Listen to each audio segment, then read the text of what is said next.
Welcome to this training video, which supports the delivery of the Year 9 Political Power Unit as part of the OAT Citizenship and PSHE Education curriculum. This unit consists of a total of 6 lessons, which explore the key concept of democracy in different ways. The first lesson considers what a democratic country might look like, which becomes a point of comparison in the second lesson when pupils learn about alternative forms of government. The third and fourth lessons of the unit are focused on the role of the cabinet, with pupils finding out about how the government makes key decisions and then completing a task-based assessment. The final 2 lessons of the unit look at the ways in which different groups in the UK may be seen to hold power and how they may be held accountable for their actions. The first lesson starts with a baseline activity to help pupils to recall key information about Parliament and politics from the topic they would have covered at the end of Year 7.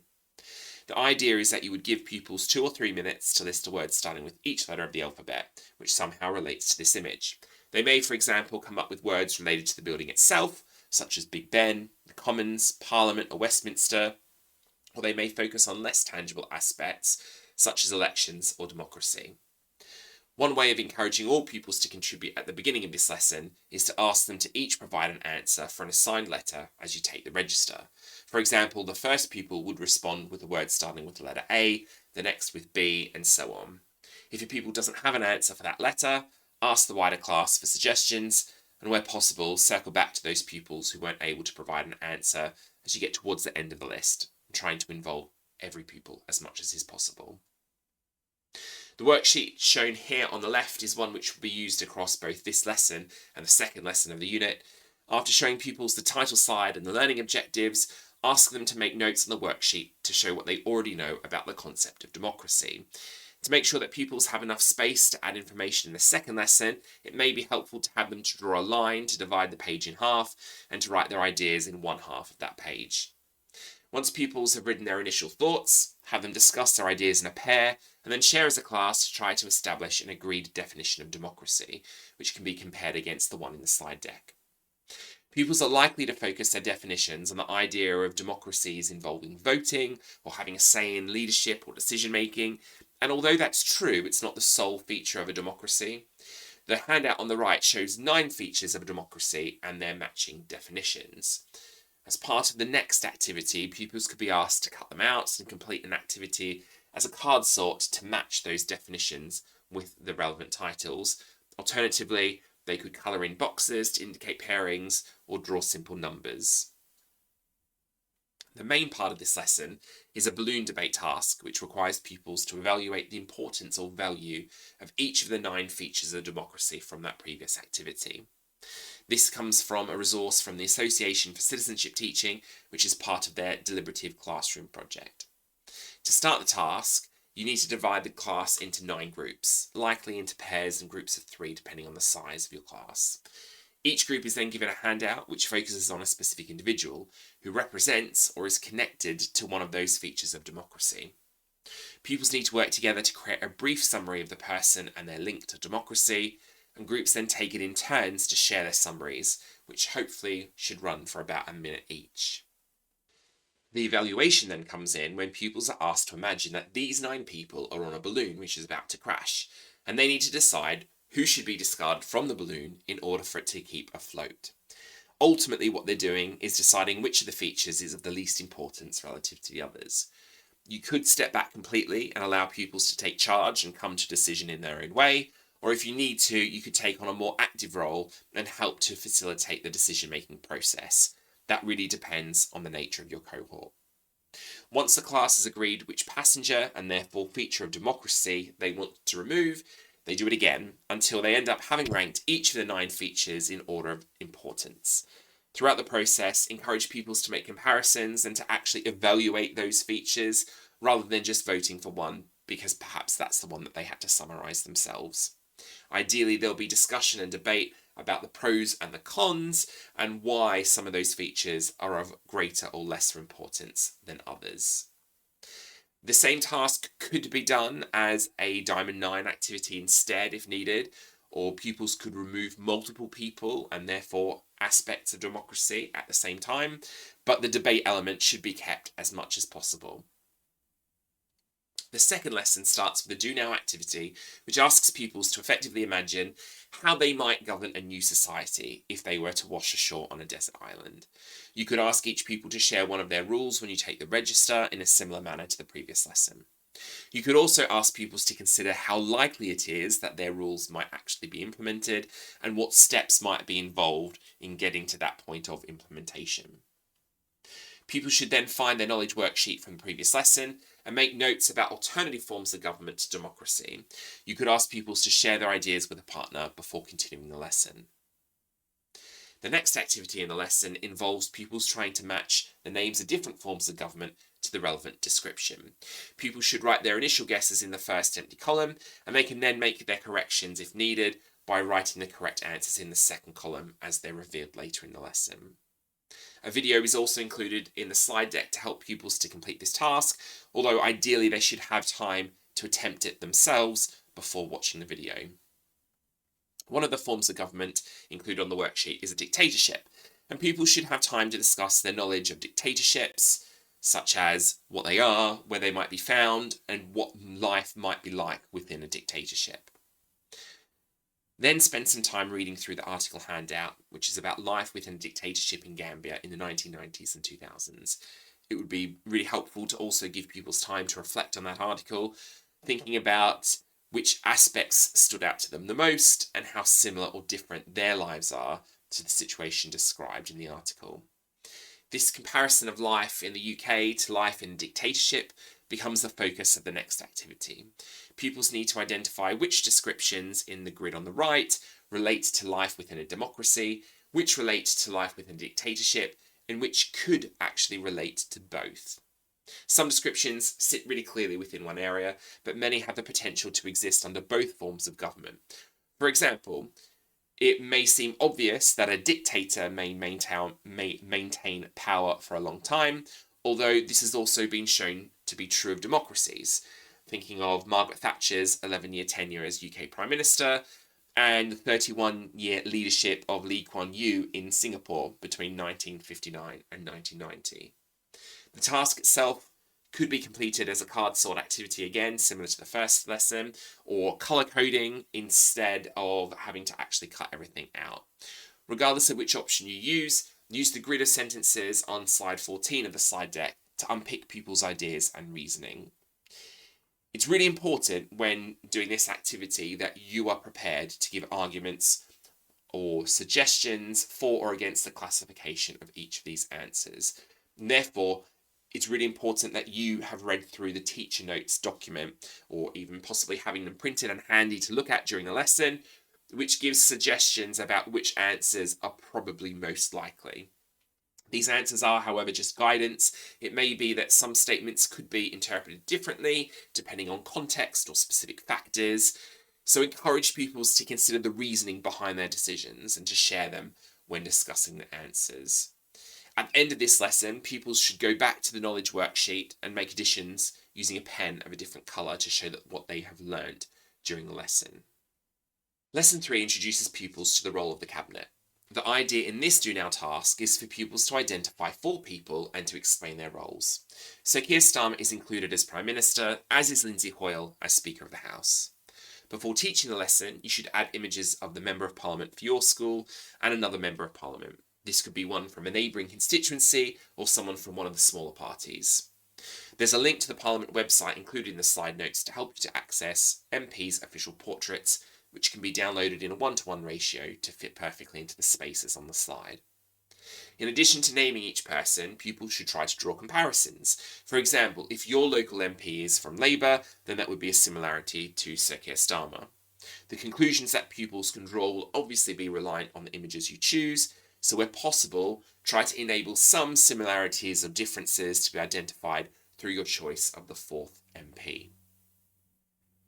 After discussing what the Cabinet is, this graph is included, which shows the number of people who have attended Cabinet meetings over the past 45 years. The Ministerial and Other Salaries Act 1975 states that, aside from the Lord Chancellor, a maximum of 21 Cabinet Ministers are permitted, so 22 in total. Those are the ones who are shown here in blue, and the number has been fairly constant over time. However, Attendance at cabinet is not necessarily fixed because the law specifically relates to the number of cabinet ministers, and other people may be given roles as ministers of state or parliamentary secretaries, which are more junior roles. And in recent years, there's been a tendency for prime ministers to allow more of these junior ministers to attend cabinet meetings, as shown in the pink and purple. Later in the lesson, pupils are assigned roles within the cabinet. They must summarise the responsibilities of that position and consider the characteristics which would be required in order for someone to be able to carry that role out successfully. Although pupils are focusing specifically on their assigned role, their work is going to be important in two subsequent activities which will both involve other pupils in the class. Firstly, each pair or group will need to share their summaries with the class as each cabinet role is announced. For example, the first pair or group to speak would be the one who read about the role of the Deputy Prime Minister. They would summarise the role and identify relevant characteristics that they think would be important. Then the pair or group who focused on the Chancellor of the Exchequer would continue, and so on. It's important that these slides are updated before teaching the lesson. Even from one year to the next, there might be quite a lot of change. The names and photographs of the current cabinet members can be found on the gov.uk website, which is linked from the slide notes. Pupils' thoughts about important characteristics also feeds into another activity later in the lesson. Each pupil is given the profile of a fictional member of parliament, which outlines key information about their name, their background, their political alignment, and their time spent as member of parliament. Pupils need to make a decision about whether or not they think their member of parliament could make a good cabinet member, and their reasons for why or why not. And then as a class, pupils need to work together to appoint their ideal cabinet, selecting specific ministers from all of the MPs. This can lead into a debate about who is most appropriate and why. For example, whether Emily's experience as a surgeon here makes her better equipped to be the Secretary of State for Health and Social Care, or whether that might actually be a disadvantage. Emily's criticism of the Prime Minister could potentially be a problem if she's given more media attention through such a high-profile role, but given that the Cabinet has collective responsibility and has to show a united front in public, perhaps having Emily as a Cabinet member would actually stop her from being such a vocal critic of the Prime Minister's policies. Lesson 4 includes a world of work focus near the beginning of the lesson, which introduces pupils to the role of the Special Advisor, or SPAD. This is particularly relevant to the assessment task which pupils will be completing during this lesson, which involves acting as a Special Advisor and developing a list of recommendations for the Prime Minister. The instruction handout describes a scenario in which hackers have caused issues across the country, and the Prime Minister has chaired a COBRA meeting, as often happens during emergencies. Pupils are taking on the role of the Prime Minister's Special Advisor and are told that they have attended this meeting and heard the suggestions which various ministers have made, which are listed on the handout on the right. Pupils need to consider the potential benefits and disadvantages of each suggestion before writing their recommendations for the Prime Minister. The assessment criteria are included in both the instruction handout and the slide deck and shows pupils what an excellent example should look like. At the end of the lesson, pupils will complete the reflection questions on the left-hand side of the assessment feedback form, and then you will mark pupils' work using assessment criteria. There's also space on the right-hand side to add further comments if needed. The final two lessons explore the concept of power in greater detail. In this activity, pupils are asked to identify the specific groups which could be argued to hold power in some form. These groups are then referenced throughout the 5th and 6th lessons of the unit, exploring the different relationships and power dynamics which may exist. After comparing the roles of the Prime Minister and the monarch, pupils are given a list of different ways in which citizens may take action, which again comes from a resource from the Association for Citizenship Teaching. Pupils are then asked to consider which forms of action they think are most likely to be effective or successful, and which are less likely to work. This diagram is included in the slide deck to help in facilitating conversation about where along the spectrum pupils would position each of those examples. A similar line could be drawn into pupils' exercise books, or you could use the classroom itself as a giant spectrum and have pupils physically move to show their views. Towards the end of this lesson, pupils then evaluate the levels of power held by each group using the Diamond 9 worksheet. In the example here, these people have suggested that they think the media holds the most power because people just believe what they're shown and they don't question it. These people have also suggested the public don't have as much power because of the perception that protesters are just complaining rather than doing something productive to change the problem. Now, the initial ranking within the Diamond 9 itself isn't so much the focus here, because it's really easy for students to just write a few keywords in a box without really having to think at all, let alone thinking hard about their ranking. You can see on this example the justifications for the pupils' top and bottom selections, which really encourages pupils to think about the reasons behind their decisions. The justifications don't need to be long, but the benefit is that it not only nudges pupils into thinking in greater depth, but it also prepares them for the subsequent discussion when you seek to compare responses. As discussed in training videos for other units, it's really useful to seek feedback from pupils so they can get a sense of how others have responded. An easy way to do this is to read each of the 9 responses and ask pupils to raise their hands if they ranked it in their top 3, and to do it again for their bottom 3. So here we've got 2 people who put their hand up to say that businesses was in their top 3, 5 for celebrities, and then we've gone to all of them, and then going back with a different coloured pen to find out how many they ranked in their bottom 3. This can then open up discussion about the reasons for placement, and you can focus on examples with a clear difference in response. In this case, we found that pupils tend to believe that businesses aren't really seen to have that much power, so you could ask questions about why pupils might have that perception, and contrast those views against the arguments of those who think that actually businesses are quite powerful. The final lesson in this unit starts with a Do Now activity, asking pupils to recall each of the fundamental British values and to write a brief explanation about what each of them involves or is about.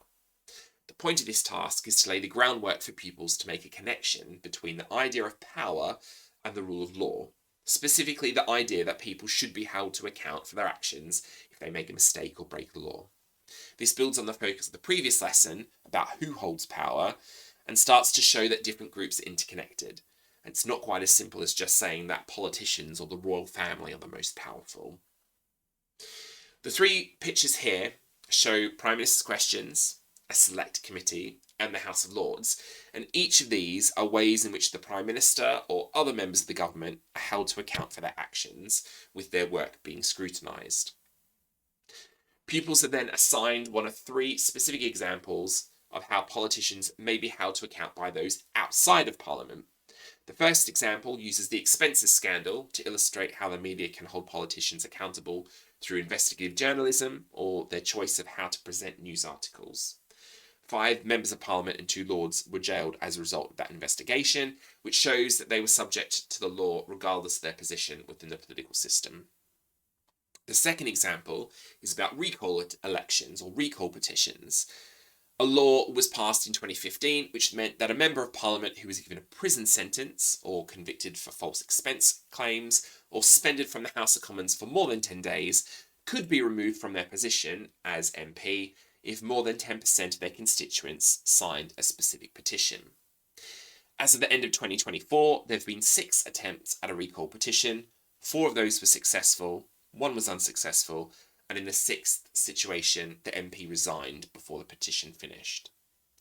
The third and final example explores the Supreme Court's judgment on the prorogation of Parliament in 2019 to show how the judiciary, or the court system, works independently of the executive, which is the Prime Minister and the Cabinet. In this case, the Supreme Court decided that the Prime Minister's actions in trying to shut down Parliament were unlawful, and therefore that Parliament had not actually been suspended. The final activity tries to bring together the different elements discussed within the 2 lessons focused on power, with pupils creating something similar to a spider web to show the different ways in which groups may hold each other to account. In the example here, which is printed onto pupils' worksheets, we've got the public exerting power on businesses by boycotting specific products or services if they're unhappy with the company, and as was just mentioned, the media holding politicians to account through their investigative journalism. Included within the resources is a list of suggested connections to support pupils with this task, though ideally you'd hold off on providing pupils with the list so that they're challenged to try to identify their own examples first. You might want to have a printed copy to hand whilst walking around the classroom and using the list to prompt pupils' thinking, and have spare copies to hand out if you need to as well. The examples are only hints. They don't explicitly state who holds whom to account, so pupils will still need to think in order to complete that task anyway. The slide deck also includes a slide with this image to help you in discussing pupils' suggestions, particularly those which they have come up with themselves. If you'd like further information about the content covered in this unit, these organisations have a wealth of resources. ACT, or the Association for Citizenship Teaching, is a subject association for citizenship. Some resources, such as the deliberative classroom activities included in this unit, are freely available to anyone through their website. You could also pay for a school membership, through which members have access to a wider range of resources, including further lessons on forms of government and power and influence, as well as regular online training. The CIA World Factbook may sound like a rather odd inclusion here, but it's a really useful summary of all sorts of information which may be relevant within these lessons. For example, let's say you wanted to find some examples of countries with a specific type of government. You can go to the page outlines for the forms of government, search for a specific country or a specific type of government, and then find out more information about those countries. So to test this out, I was looking for an example of an absolute monarchy in which the monarch has complete power, they're above the law, and above any form of competition or opposition. I found that Eswatini, which was formerly known as Swaziland, has a constitution and a voting age of 18. I was also able to find an overview of the structure of their cabinet, the frequency of their elections, and also that if their percentage of elected women is below 30%, the other members who have been elected must then vote to elect 4 women in an effort to improve representation. There is a lot more information on the CIA World Factbook website, but it could be quite useful in becoming more familiar with political systems of other countries for these lessons. The Carnegie Endowment for International Peace runs a global protest tracker on their website, which details more than 800 anti-government protests worldwide in recent years. You can look at an interactive map and identify examples of protests within a specific country, or you can search for a key term instead. I searched for farmers, and I found 23 examples dating back to April 2017. You can then click on each example for further information about what triggered the protest, how long it continued, who took part, and what the ultimate outcomes were. This could be really useful for finding examples of where citizens have taken action in other parts of the world and ultimately affected change. And finally, UK Parliament is a fantastic resource for all things politics. The Commons Library and Lords Library have briefing papers on all sorts of topics with lots of useful data. You can also find out about members of the Cabinet and their recent speeches in the Commons or in select committees. UK Parliament has a dedicated education section on their website, and that offers various videos and lesson plans. You can order hard copy booklets for free. You can book trips to Parliament or outreach workshops to come into your school, or you can also complete CPD courses to improve your own subject knowledge.